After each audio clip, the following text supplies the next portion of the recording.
எல்லாருக்கும் வணக்கம். வாங்க முறுக்கு சுடுற நோம்பிக்கு முறுக்கு சுடுறத பார்க்கலாம். நான் இன்றைக்கி விறகடுப்பில் தான் செய்ய போகிறேன். வாங்க வீடியோக்குள்ளே போகலாம். இப்போ முறுக்கு சுடுறதுக்காக 2 டம்ளர் அரிசி ஊற வச்சுருக்கேன்.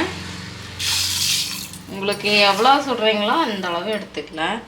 நான் இன்றைக்கி ஒரு 1.5 படி செய்யலான்னு இருக்கிறேன். டம்ளரில் தான் அளக்குறேங்க.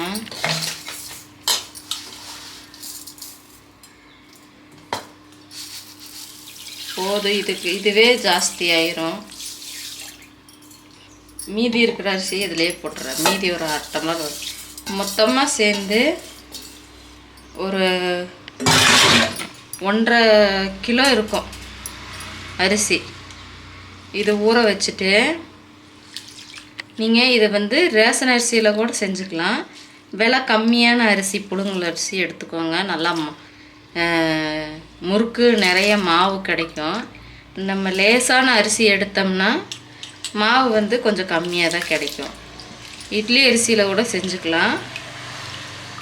நான் இன்றைக்கி கொஞ்சம் விலை கம்மியான அரிசி எடுத்து போட்டிருக்கேன். ஒரு 1.5 படி போட்டிருக்கேன். 1.5 படிக்கு 3/4 கிலோ இல்லைன்னா 1/2 கிலோ கடலை மாவு சேர்த்து பிசையணும்.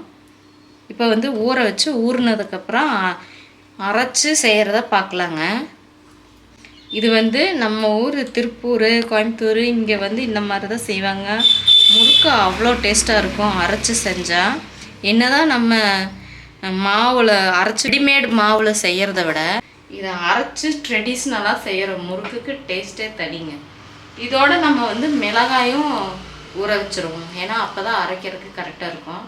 1.5 கிலோ அரிசிக்கு மிளகாய் 1.5 கிலோவுக்கு ஒரு 150 மிளகாய் சேர்த்துக்கலாங்க. உங்களோட காரத்தை பொறுத்து. காரம் அதிகமாக வேணுன்னா சேர்த்துக்கலாம். காரம் கொஞ்சம் கம்மியாக வேணும்னா கம்மியாக போட்டுக்கலாம். 1.5 படி அரிசி ஊற வச்சுருவோம்.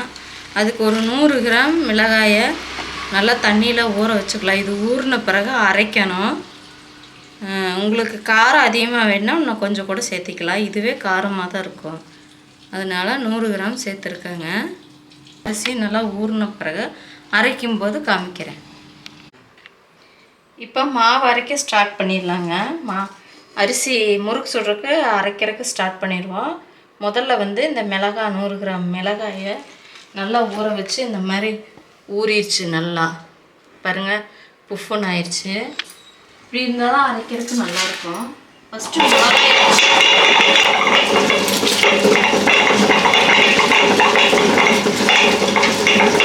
எடுத்து விட்டுக்கோங்க, இல்லைன்னா மிளகா சீக்கிரமாக அரையாது.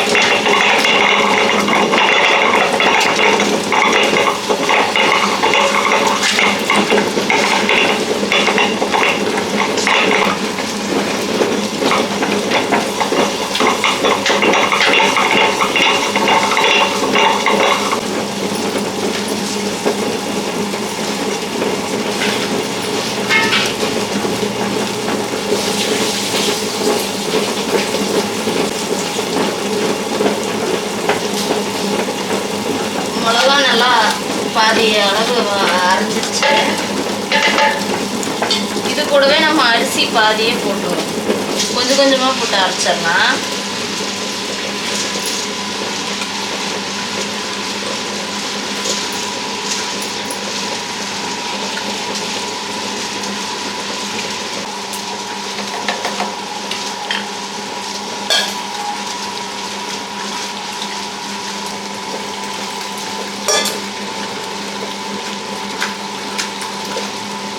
மாவு இந்த மாதிரி நைஸாக அரைச்சிக்கணுங்க. அப்போ தான் முறுக்கு நல்லா வரும்.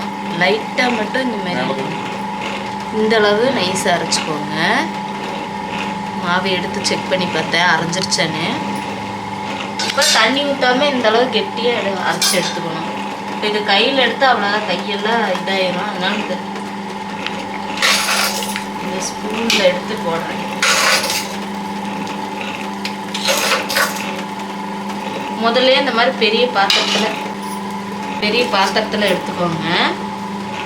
அப்போ தான் நம்ம கடலை மாவு போட்டு கலக்கிறதுக்கு கரெக்டாக இருக்கும். ஆஃப் பண்ணியிருக்கு.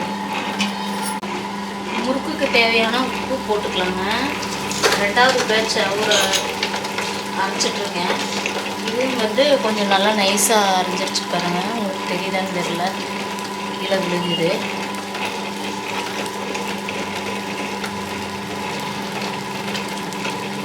இதுவும் கொஞ்சம் அரைய போகுது, கொஞ்சம் ஒரு துளி பருப்புன்னு இருக்குது. இந்த ஸ்டேஜில் நம்ம உப்பு போட்டு கல் உப்பு போட்டால் கொஞ்சம் நல்லாயிருக்கும், அதனால் இப்போவே போட்டுட்டேன். சைட்லலாம் கொஞ்சம் மிளகா இதெல்லாம் இருந்ததுன்னா எடுத்து விட்டுருங்க. நல்லா நைஸாக இருந்தால் தான் அந்த புளியும் போது அச்சில் வரும். இப்போ இதை அரைட்டுங்க. ஒரு 2 நிமிஷம் 5 நிமிஷம் வச்சு நல்லா நைஸாக அரைஞ்சி வரவும் எடுத்துக்குவோம். இப்படி மாவு எடுத்துக்கோங்க. இந்த மாதிரி சைடில் சிக்கியிருந்ததுன்னா எடுத்துருங்க, புளியும் போது வராது. பாருங்கள், 2 பேட்சாக போட்டு எடுத்துருக்கோம், அரைச்சாச்சு. இதில் தண்ணி எதுவுமே ஊற்றிடக்கூடாது, இந்த அளவு கெட்டியாகவே அரைச்சிடணும். ரொம்ப தண்ணி ஊற்றி இட்லி மாவு மாதிரி பண்ணிடக்கூடாதீங்க, அவ்வளோதான். இதை அப்படியே எடுத்ததோடு சரி, தண்ணியே கலக்கக்கூடாது. இதை உப்பு போட்டு அரைச்சிருக்கோம்.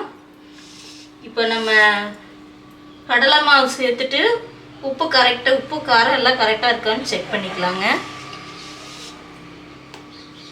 அது இப்போ வந்து 1.5 படிக்கு கொஞ்சம் மேலே தான் நம்ம கடலை அந்த அரிசி அரைச்சிருக்கோம். 1.5 படினா நம்ம வந்து 3/4 கிலோ கடலை மாவு சேர்த்துக்கணும். இது அப்படியே அதில் கொட்டிடணும். பாதிக்கு பாதி தான் நான் போடுவேன். கொஞ்சம் கம்மியாக கூட கடலை மாவு சேர்த்திக்கலாம். அதிகமாக போச்சுன்னா பிரிஞ்சு வந்துடும் நம்ம சுற்றும் போது. பாதிக்கு பாதி போட்டோம்னா நல்லா மொறுன்னு வரும். இப்போ இது எல்லாத்தையும் நல்லா கலந்துக்கலாம். இது வந்து எள்ளு ஓமம் வந்து நல்லா கழிஞ்சிட்டு மண் இல்லாமல் கழுவி வச்சுருக்கேங்க. இதை போட்டுக்கலாம்.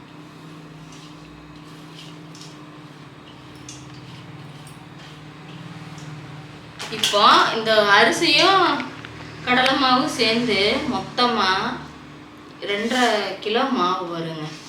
அது பார்த்து நீங்கள் செஞ்சுக்கோங்க, இல்லைன்னா அதிகமாக போயிடும். சரி, ஒரு 3 படி போட்டு செய்யலான்னு பார்த்தீங்கன்னா 3 படிக்கு 1.5 படி கடலை மாவு சேர்த்திங்கன்னா 5 படி ஆயிரும். சுடுறதுக்கு லேட் ஆயிடும்.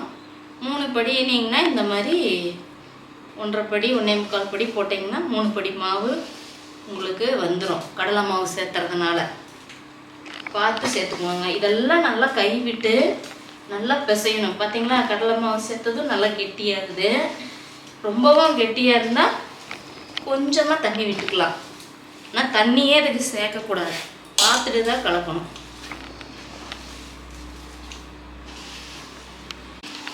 கடலை மாவும் நான் கொஞ்சம் எடுத்து வச்சுருக்குறேன் தனியாக. இதில் வந்து ஒரு பாக்கெட் 1/2 கிலோ இருந்தது. நான் ஏற்கனவே யூஸ் பண்ணிவிட்டு பாதி வச்சுருந்தேன், அதில் கொஞ்சம் தான் போட்டிருக்கேன். இது வந்து ரொம்ப டைட்டாக இருந்தால் தேவையில்லை, கொஞ்சம் லூஸாக இருந்தால் இந்த கடலை மாவு போட்டு கலந்துக்கலாம். ஒரு 50 கிராம் மட்டும் எடுத்து வச்சுருக்காங்க. எல்லாமே நல்லா கலந்துட்டு நம்ம உப்பு காரம் எல்லாம் கரெக்டாக இருக்கான்னு பார்த்துக்கணும். இந்த முறுக்குக்கு வந்து கொஞ்சம் காரம் இருந்தால் தாங்க நல்லாயிருக்கும். நீங்கள் வெண்ணெய் வேணுன்னா இந்த ஸ்டேஜில் போட்டு பிணைஞ்சிக்கலாம். நான் இன்றைக்கி எதுவுமே சேர்க்க போகிறதில்ல, இப்படியே தான் செய்ய போகிறேன். வெண்ணெய் சேர்த்திங்கன்னா கொஞ்சம் சாஃப்டாக கிடைக்கும். இது பிணையிறது தான் கொஞ்சம் கஷ்டம். நல்லா கை விட்டு இப்படி இப்படி வச்சு பிணைங்க. இது பிசைஞ்சு வச்சுட்டு 1 மணி நேரம் 2 மணி நேரம் கழித்து சுட்டுறாதீங்க, அப்போவே சுடணும், அப்போ தான் நல்லாயிருக்கும். இது சுடுறதுக்கே 3 மணி நேரம் ஆயிரும். புளிக்க வைக்கக்கூடாது, அப்போவே தான் சுடணும்.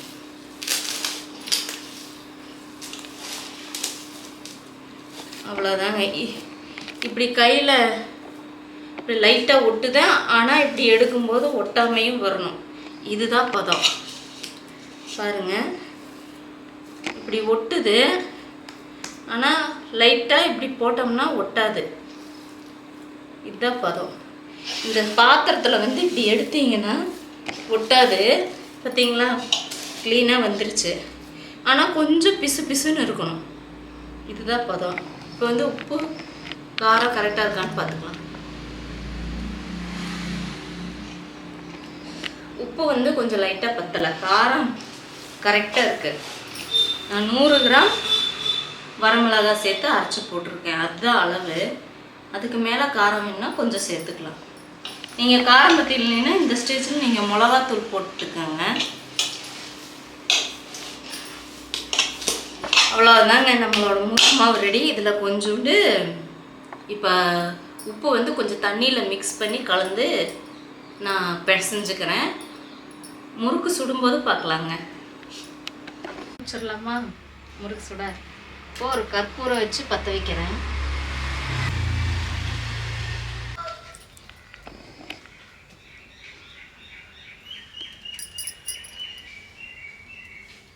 சட்டி கொஞ்சம் காஞ்சதும் எண்ணெய் ஊற்றிடலாம்.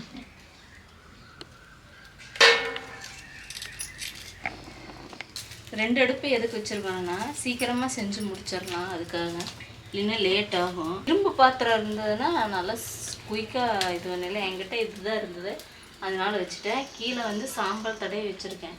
ஃபஸ்ட் டைமாக நான் வந்து நான்ஸ்டிக் வச்சுருக்கேன். இது எப்படி வருதுன்னு தெரில, செஞ்சு பார்ப்போம்.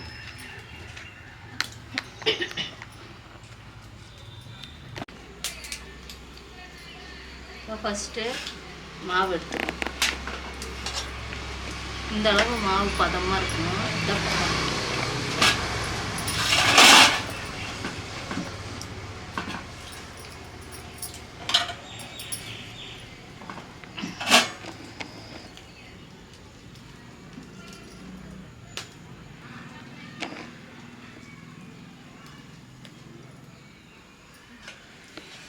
என்ன காஞ்சிருக்குமா? போட்டுடலாமா?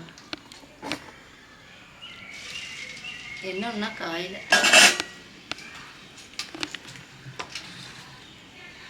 கொஞ்சம் காயணும். இது நல்லா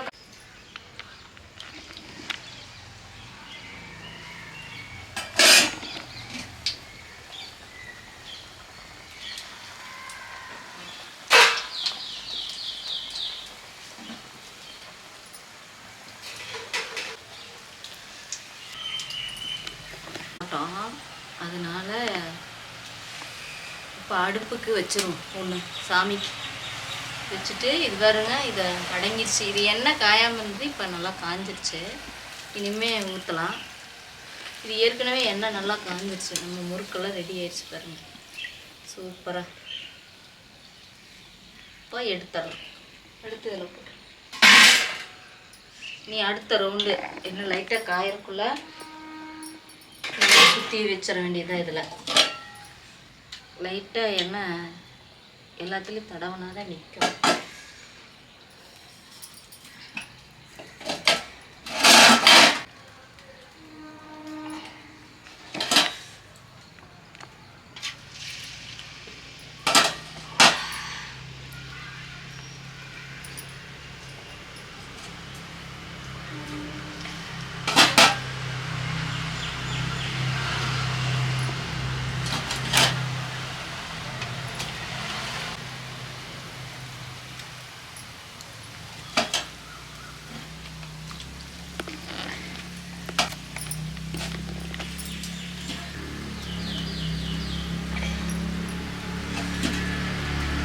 இப்படி புரிஞ்சாச்சு. இதை போட்டு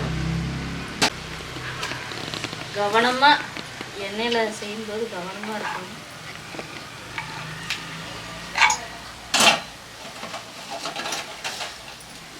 கொஞ்சம் கொஞ்சமாக மாவை மூடி வச்சுக்கோங்க, திறந்து வச்சுருங்க.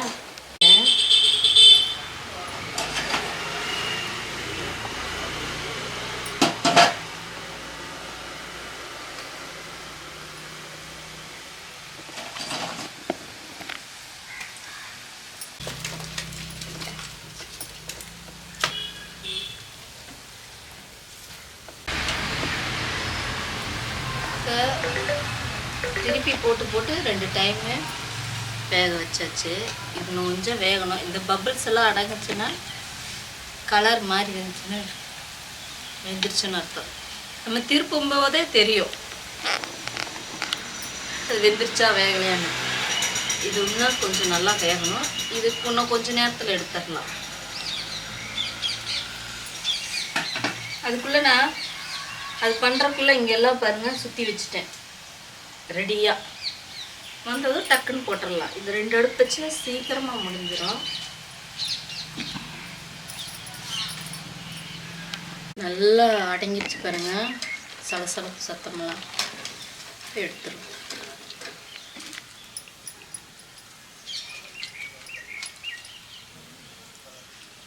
கலரே மாறி இருக்கு பாருங்க. இப்போ எடுத்துடலாம்.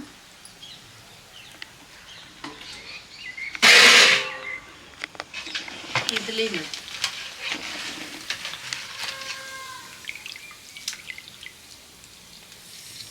அவ்வளோதான். முறுக்கு சுடுற நம்பிக்கை முறுக்கு சுட்டாச்சு. எல்லாத்தையும் சுட்டுட்டு காமிக்கிறேங்க எவ்வளோ வந்திருக்குன்னு.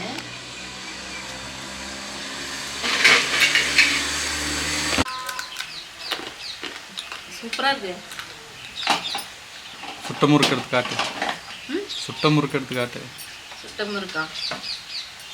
அதான் இவ்வளோ சுட்டாச்சு. 2 அடுப்பு இருந்ததுனால டக்குன்னு சுட்டு எடுத்துட்டோம். இதை வந்து வேறு ஆறி இருக்கும். இந்த பக்கெட்டில் போட்டு வச்சிரும். நம்ம வந்து 5 மணிக்கு ஆரம்பித்தோம். இப்போ மணி 7:30 ஆகி போச்சு. 2 அடுப்புங்கனால இவ்வளோ நேரமாக முடிச்சிட்டோம். இல்லைன்னா இன்னும் லேட்டாக இருக்கும். 10 மணி கூட ஆயிருக்கலாம். சீக்கிரமாக முடிச்சாச்சுங்க. அவ்வளோதான். முறுக்கெல்லாம் சுட்டு முடிச்சாச்சு. இது மாதிரி ஒரு 3-4 பவுல் வந்துச்சு. நான் பக்கெட்டில் பிளாஸ்டிக் ஆற வச்சுட்டு பக்கெட்டில் போட்டு வச்சுருக்கேன். வாங்க காமி. இது அப்படியே காமி. இதான் லாஸ்ட் அடசல் முடிஞ்சிருச்சு.